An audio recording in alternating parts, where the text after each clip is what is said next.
오늘 새벽은 사무엘상 26장의 마지막 부분인 21절에서 25절까지 말씀을 같이 묵상하도록 하겠습니다. 특별히 마지막 25절에 보면 그 이야기를 결말 지으면서 하나님께서 그 이야기의 마지막 그 매듭을 이렇게 짓고 있습니다. 다윗은 자기 길로 가고 사울은 자기 곳으로 돌아가니라. 그래서 이 말씀을 의지해서 다윗의 길과 사울의 길 하는 제목으로 함께 말씀을 나누도록 하겠습니다.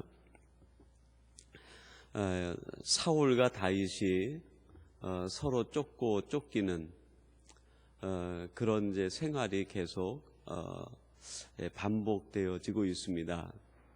다윗은 자신이 쫓기면서 왜 쫓겨야 되는지 그 이유를 모르고, 또 사울은 다윗을 쫓으면서 오직 자기의 욕망과 또 자기 마음에서 생기는 미움과 분노를 억제하지 못하고 다윗을 쫓아가면서도 후회하고 있는 그런 모습을 우리에게 계속 보여주고 있습니다.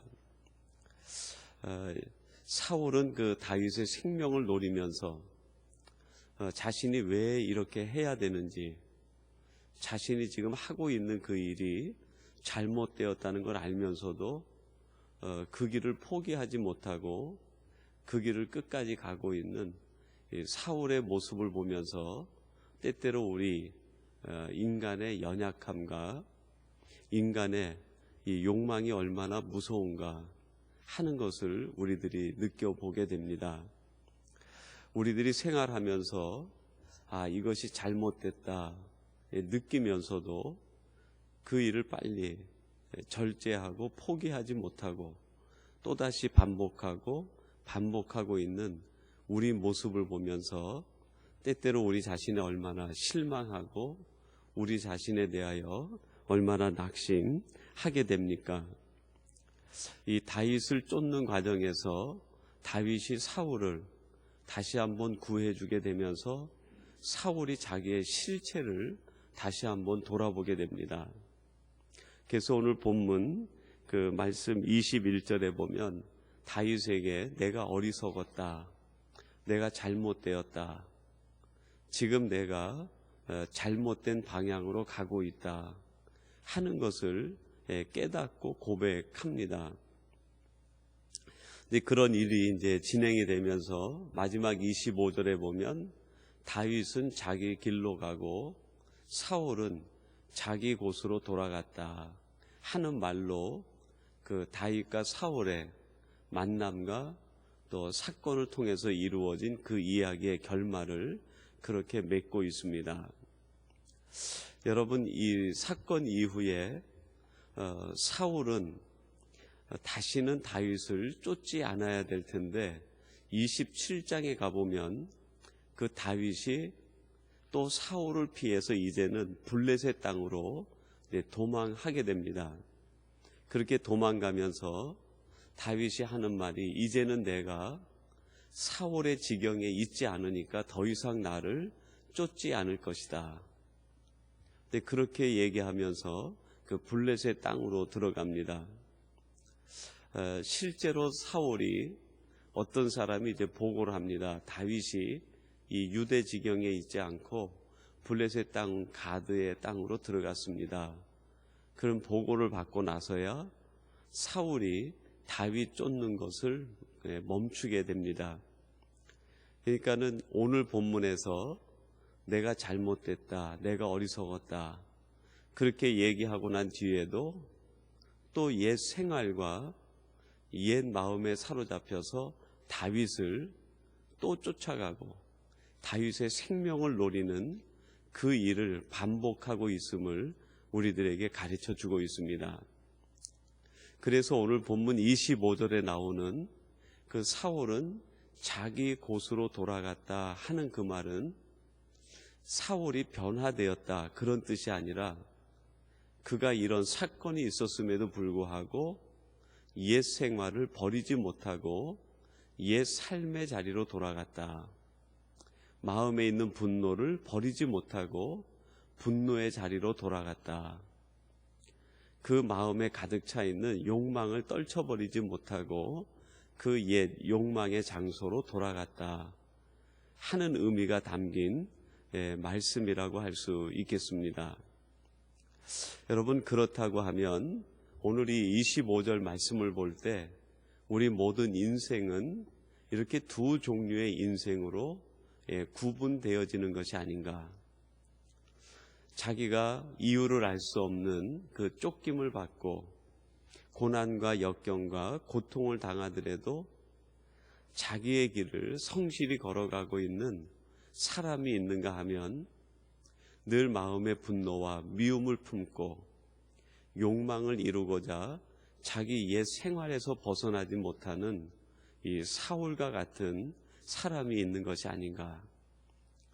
그래서 오늘 말씀의 결론은 저와 여러분들은 사울처럼 옛 생활로 돌아가는 사람이 아니라 다윗처럼 고난과 역경과 어려움이 있어도 자기의 길을, 바로 하나님께서 주신 사명의 길, 하나님 마음에 합한 길, 왕의 길을 걸어가는 사람이 돼야 되겠다 하는 것이 오늘 말씀의 핵심이고 결론이라고 할 수 있겠습니다. 그래서 오늘 하나님은 다윗과 사울을 보면서 그렇게 말씀하고 있습니다. 다윗은 이렇게 어려운 중에도, 이렇게 고통을 받는 중에도, 이렇게 이유를 알 수 없는 그 수많은 원수들의 쫓김을 받는 상황 속에서도, 그가 있는 광야의 그 어려움 속에서도 자기의 길을 포기하지 않고 끝까지 자기의 길을 걸어간 사람이다. 즉 하나님이 기뻐하시는 신앙의 길을 걸어간 사람이다.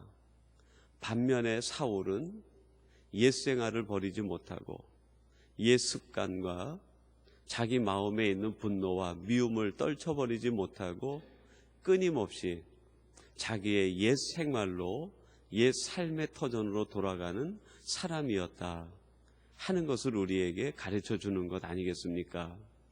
오늘 저와 여러분들은 우리가 살아가는 삶의 현장에서 사울적 삶이 아니라 다윗처럼 하나님이 기뻐하시는 그 길을 걸어가는 하나님의 사람들, 하나님 마음에 합한 사람들이 되시기를 주님의 이름으로 축원합니다. 그러면 여러분, 다윗은 끝까지 어떤 길을 걸어갔을까요? 시편에서도 다윗이 보여주는 것처럼 다윗은 사랑의 길을 걸어간 사람이었습니다.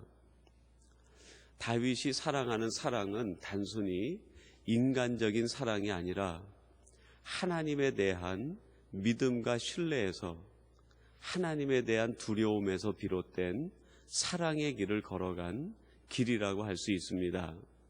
시편 18편에서도 다윗은 고백합니다. 나의 힘이 되신 여호와여, 내가 주를 사랑하나이다.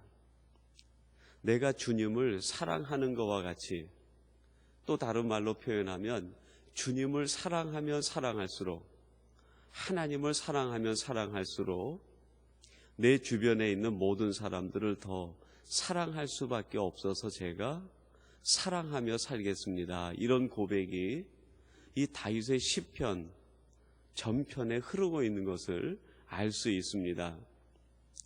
여러분, 우리들이 이 땅을 살아갈 때 하나님이 다윗을 보고 자기 길로 갔다 하는 그 표현 속에는 다윗은 어떠한 어려움이 있어도 나를 사랑하기를 포기하지 않는 사람이었다. 그리고 그는 원수까지라도 사랑하기를 포기하지 않는 사람이 다윗이었다 하는 것을 말씀해 주는 것 아니겠습니까? 저와 여러분들이 이 땅을 살아가면서 사랑하기를 포기하지 않는 사랑의 길을 걸어가는 하나님의 사람들이 되시기를 바랍니다. 두 번째 다윗이 걸어간 길은 의의 길이라고 할 수 있습니다. 여러분, 다윗이 쓴 시편에서 가장 많이 나오는 그 고백 중에 하나가 내가 의의 길로 다닌다 하는 고백입니다. 다윗은 늘 자신이 가는 길이 의의 길인지 아닌지를 살피고 돌아보는 사람이었습니다. 내가 이렇게 행동하는 것이 하나님의 의에 합당한가 합당하지 아니한가, 늘 그것을 먼저 생각하고 염두에 두고 행한 사람이죠.